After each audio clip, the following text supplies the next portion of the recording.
कमज़ोरी, थकान, खून की कमी जैसी कई सारी प्रॉब्लम्स को सॉल्व करने वाली ये बर्फ़ी एकदम शुगर फ्री है, झटपट से बन जाती है। और इसे खाने के कितने फ़ायदे हैं ना, ये तो आप गूगल कर लीजिएगा, क्योंकि वीडियो तो बहुत लंबा बन जाएगा अगर मैं इसके सारे फ़ायदे बताने बैठी ना। तो एक बाइट साइज़ की बर्फ़ी या फिर आप इस तरह से लड्डू भी बना करके रख सकते हैं, और एक खाने के ही दिन में अगर आपने एक खा लिया ना तो भी काफ़ी सारे फ़ायदे हैं। तो स्पेशली लेडीज़ को तो ये खाना ही चाहिए, और इस रक्षाबंधन भी ना इसे ट्राई कीजिएगा। तो यहाँ पे मैंने 300 ग्राम के करीब ना डेट्स ले लिए हैं। तो हमें यहाँ पे जो डेट्स चुननी है ना, वो स्वीट वाली चुननी है, अच्छी क्वालिटी की होनी चाहिए, क्योंकि हम यहाँ पे शुगर का यूज़ बिल्कुल नहीं कर रहे हैं ना। तो डेट्स मीठी होंगी तो ही ये मिठाई अच्छी बनेगी। ठीक है, तो मेरे पास ना ये सीड्स वाली थी। आप अगर सीडलेस लेके आएंगे ना तो काम इजी हो जाएगा, ज़्यादा एक्स्ट्रा टाइम आपका ऐसे सीड्स को निकालने में नहीं जाएगा। तो एनीवे मैंने सारी डेट्स में से सीड्स निकाल लिए थे, और थोड़ा सा टाइम एक्स्ट्रा लगा मुझे, लेकिन फिर क्या करेंगे, हम सारी डेट्स को ना इस तरह से कट कर लेंगे छोटे छोटे टुकड़ों में। उससे क्या होगा कि जब हम इसे कुक करेंगे ना तो ये इजीली कुक हो जाएंगे। तो रक्षाबंधन का त्यौहार भी आ रहा है, तो इस बार अपने भाई को ना बाहर की मिलावट वाली मिठाई के बदले ये बना करके खिलाइए। ये देखिए सारी डेट्स इस तरह से बारीक कट कर ली है, रफली चॉप किया है, बहुत बारीक भी नहीं कट की है जिससे कि काफ़ी टाइम लगे, बस इस तरह से रफली काट लेंगे।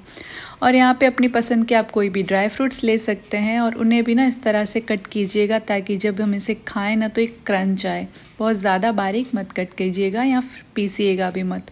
अब एक चम्मच घी गरम कर लिया है मैंने, और घी जब गरम हो जाए ना तब सारे ड्राई फ्रूट्स या फिर नट्स आप जो भी यूज़ कर रहे हैं वो इसमें डाल देंगे, और इन्हें ना कुछ देर के लिए घी में सौटे कर लेना है, जिससे कि ये क्रंची हो जाएंगे।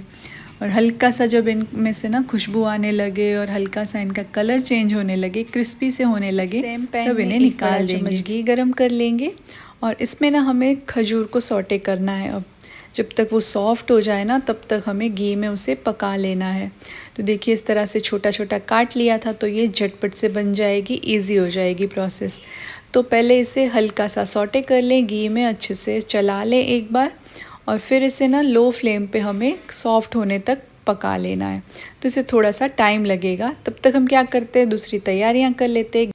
एक ट्रे में या फिर इस तरह से एक थाली में आप थोड़ा सा घी लगा लीजिए, अच्छे से ग्रीस कर लीजिए थाली को, जिस भी थाली में आपको बनाना हो इसे। अब देखिए हल्की सी सॉफ्ट होना स्टार्ट हुई है, लेकिन अभी तो इन्हें पकने में टाइम है। देखिए लेकिन ये हल्की हल्की सॉफ्ट होने लगी है। जब तक ये अच्छे से मैशी ना हो जाए ना, मैश होने लगे इजीली, तब तक हम इसे पकाने वाले हैं। तो कुछ देर के लिए चलिए इसे ढक कर के पकाते हैं, जिससे कि प्रोसेस ईजी हो जाएगा। तो यहाँ पे मैंने इसे ढक दिया था, लेकिन हाँ बीच बीच में चलाते ज़रूर रहिएगा। अब देखिए ये सारी इकट्ठा हो गई है और इजीली मैश हो पा रही है, एकदम मैशी हो गई है ये। तो बस इसी तरह से हमें चाहिए। आप चाहें तो इसे इस तरह से पोटैटो मैशर से भी मैश कर सकते हैं। और इसमें दूसरी जो चीज़ें डालनी है ना हमें, तब वो तभी डालनी है जब ये हल्की सी गर्म हो। इसे ठंडा होने दे दिया ना तो ये काफ़ी हार्ड सी हो जाती है। तो गैस मैंने बंद कर लिया है, लेकिन ये गर्म ही थी तब मैंने इसमें ड्राई फ्रूट्स डाल दिए हैं। एक चुटकी के करीब मैंने यहाँ पे सौंठ पाउडर डाल दिया है, ड्राई जिंजर पाउडर। और अब ना इसे मिक्स कर लेना है अच्छे से ड्राई फ्रूट्स के साथ। ड्राई फ्रूट्स थोड़े से ज़्यादा लग रहे हैं मुझे, लेकिन मैंने ये ज़्यादा ही डाले हैं, क्योंकि इससे ना अच्छा सा क्रंच आता है और बहुत बढ़िया टेस्ट आता है। अगर आप चाहें तो कम ज़्यादा कर सकते हैं क्वांटिटी किसी भी ड्राई फ्रूट की, आप अपनी पसंद के जो ड्राई फ्रूट्स हो उनकी क्वांटिटी बढ़ा सकते हैं। अब अच्छे से ना इन्हें मिक्स कर लेना है। देखिए इस तरह से सारे ड्राई फ्रूट्स अच्छे से, ये जो खजूर का मिक्सचर है ना उससे कोट हो जाएंगे, एकदम आपस में एक सार हो जाने चाहिए। तभी हम जब इसकी बर्फ़ी जमाएंगे ना तो अच्छे से जमेगी। तो ये तब कीजिएगा जब हल्की सी ये गर्म हो, ठंडी होने के बाद ये प्रोसेस आप नहीं कर पाएंगे।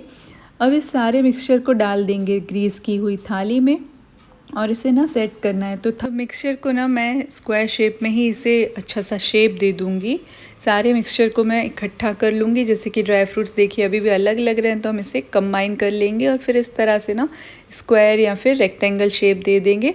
एजिस से खास करके हमें अच्छे से इसे एक फ्लैश शेप देना है अच्छे से, ठीक है। देखिए इस तरह से, ताकि जब हम पीसेस में कट करें ना तो ड्राई फ्रूट भी अलग ना हो। और इसे ना आधे घंटे के लिए हमें ऐसे ही रहने देना है। तो उससे पहले मैं यहाँ पे थोड़ा सा खसखस इसके ऊपर डाल रही हूँ। कम्प्लीटली ऑप्शनल है लेकिन हेल्दी है, अगर आप इसे डाल रहे हैं तो हेल्दी भी है और दिखने में भी बहुत सुंदर लगता है ये। तो अगर आपके पास हो तो ज़रूर से डालिएगा और एक बार इस तरह से हल्के हाथों से प्रेस कर दीजिएगा। आधा घंटा ऐसे यूं ही छोड़ दें, उसके बाद हम इसमें कट लगाएंगे।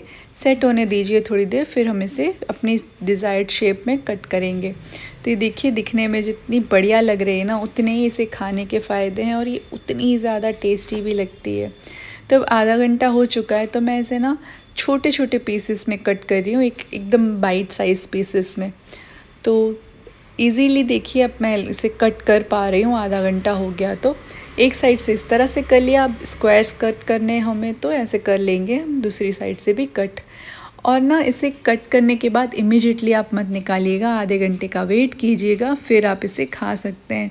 क्योंकि ये सेट हो जाएगी, थोड़ी सी ठंडी हो जाएगी ना तो ये अच्छी लगेगी। और एक बार देखिए ये कितनी बढ़िया लग रही है। एक एक बाइट में ना जो बढ़िया सा क्रंच आता है ना ड्राई फ्रूट का, बहुत टेस्टी लगता है। अगर आपको इजीली बनाना हो ना तो आप इस तरह के इसके लड्डू भी बना सकते हैं। सेम प्रोसेस है पूरी। इस मिक्सचर में से बस इस तरह से राउंड लड्डू बना दीजिए, तो इसमें ज़्यादा टाइम नहीं लगेगा लड्डू बनने में और ये इजीली हो जाता है। तो चॉइस आपकी है, जिस तरह से आप खाना चाहें इसे खा सकते हैं। डब्बे में बंद करके इसे रखेंगी तो 10 से 15 दिन बिल्कुल ख़राब नहीं होते। तो इस हेल्दी टेस्टी मिठाई को एक बार इस रक्षाबंधन ट्राई कीजिए और मुझे बताइएगा ये आपको कैसी लगी। Thank you so much for watching and bye bye.